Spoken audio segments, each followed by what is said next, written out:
Eu sou Lev Tolstói e conto a você a história de Ivan Ilitch não para entretê-lo, mas para aterrorizá-lo com a verdade.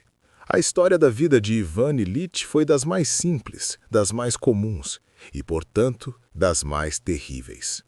Ivan era um juiz respeitado. Ele não era mau nem extraordinário. Ele era o homem médio. Ele viveu sua vida inteira seguindo um único mandamento: fazer o que era considerado agradável e correto pelas pessoas de alta posição.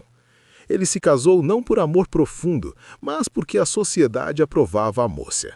Ele trabalhava não por justiça, mas pelo salário e pelo poder burocrático de decidir destinos. Ele decorou sua casa exatamente como todas as pessoas ricas decoram suas casas, pensando ser originais, mas sendo apenas cópias umas das outras. A vida dele fluía agradavelmente, como ele gostava de dizer, até que um dia algo ridículo aconteceu. Não foi uma guerra, nem uma peste. Ivan estava decorando sua casa nova, querendo impressionar os amigos. Ao subir em uma escada para mostrar ao estofador como pendurar uma cortina, ele escorregou e bateu o lado do corpo na maçaneta da janela. Parecia nada, um hematoma, um incômodo. Mas aquele pequeno toque da realidade, vindo de uma cortina de veludo, foi o início do fim. Uma dor surda começou a crescer em seu flanco, um gosto ruim na boca. O humor dele azedou. A vida agradável começou a rachar. E é aqui que eu pergunto a você, meu ouvinte: quanto da sua felicidade depende de que nada, absolutamente nada, saia do lugar? A vida de Ivan era um castelo de cartas, e a brisa da morte começou a soprar. A doença avançou, e com ela, Ivan Ilitch descobriu o horror da solidão. Ele ia aos médicos mais famosos e o que encontrava? Encontrava a si mesmo. Os médicos o tratavam exatamente como ele, juiz, tratava os réus no tribunal, com uma arrogância profissional fria. Para o médico, Ivan não era um homem sofrendo, era um rim flutuante, um problema no seco. A humanidade dele foi ignorada pela ciência, assim como ele ignorava a humanidade dos acusados pela lei. Mas o que mais torturava Ivan não era a dor física, era a mentira. Todos ao seu redor, sua esposa, sua filha, seus amigos, os médicos, participavam de uma conspiração silenciosa. Eles fingiam que ele estava apenas doente e que se tomasse os remédios e ficasse quieto, melhoraria. Ninguém tinha a coragem de olhar nos olhos dele e dizer a única verdade: você está morrendo. Essa mentira o envenenava. Ele via a impaciência nos olhos da esposa. Ele via que, para eles, sua morte era um incômodo, uma quebra no decoro, algo desagradável que atrapalhava os jantares e as partidas de cartas. Ivan estava morrendo e o mundo continuava rindo, jogando e mentindo. Ele estava sozinho à beira do abismo e ninguém lhe estendia a mão, apenas lhe ofereciam pílulas e falsas esperanças. Você já se sentiu assim? Cercado de gente, mas absolutamente só na sua dor? No meio dessa falsidade surgiu uma única luz. Gerasim, um jovem servo camponês, forte, saudável e simples. Gerasim não mentia.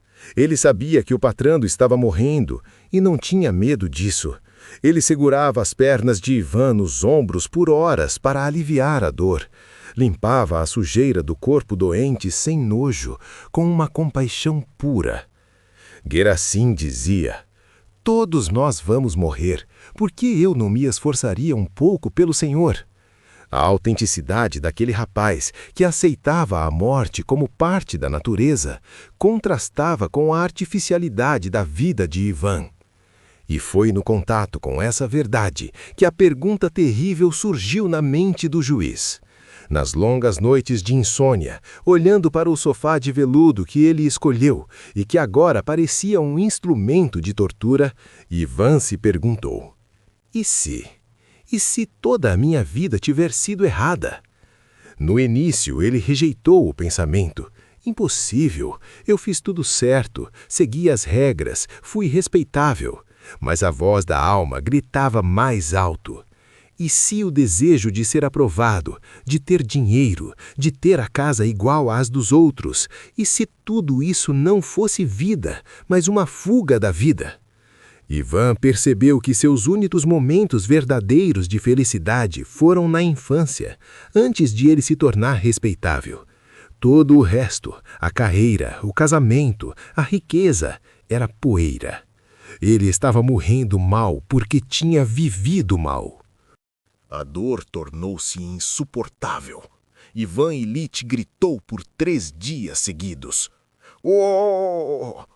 Ele gritava porque se debatia contra a morte, mas principalmente porque se debatia contra a verdade de que sua vida fora um desperdício. Ele era como um homem num saco preto, sendo empurrado para baixo, mas resistindo, recusando-se a aceitar o destino.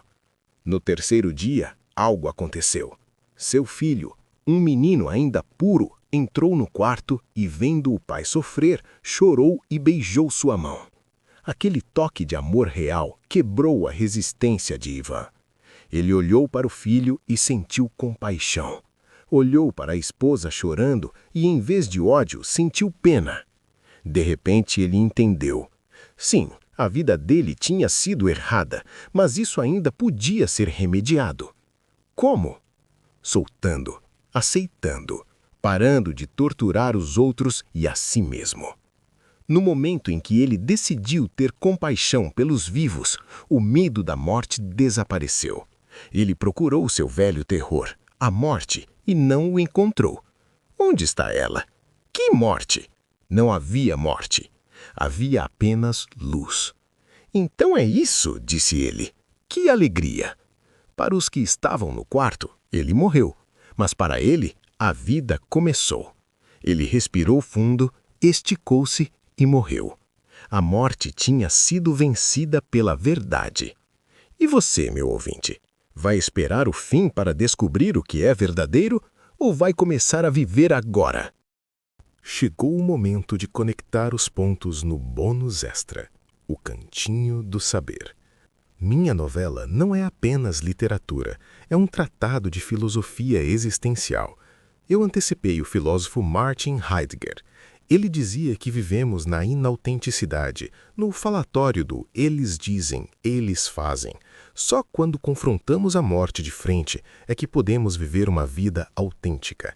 Ivan Ilitch viveu no modo inautêntico até os últimos 3 dias. Dialogo com Jordan Peterson e sua regra, não minta.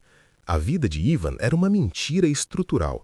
Ele mentia para si mesmo que estava feliz, e a família mentia para ele que ele não estava morrendo. Peterson diz que a mentira corrompe o ser e transforma a vida num inferno. Ivan Ilitch viveu literalmente esse inferno. E confirmo a visão de Viktor Frankl. Ivan Ilitch sofreu horrivelmente porque lhe faltava sentido. Enquanto sua vida era apenas agradável, ele era fraco. Quando encontrou sentido no amor pelo filho e na compaixão, nos últimos minutos, o sofrimento deixou de ser sofrimento e virou sacrifício e redenção. Minha lição final nesta síntese: lembre-se da morte, memento mori.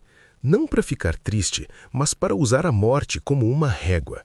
Coloque suas preocupações de hoje, seu trabalho, sua reputação, seu carro novo, ao lado do seu caixão.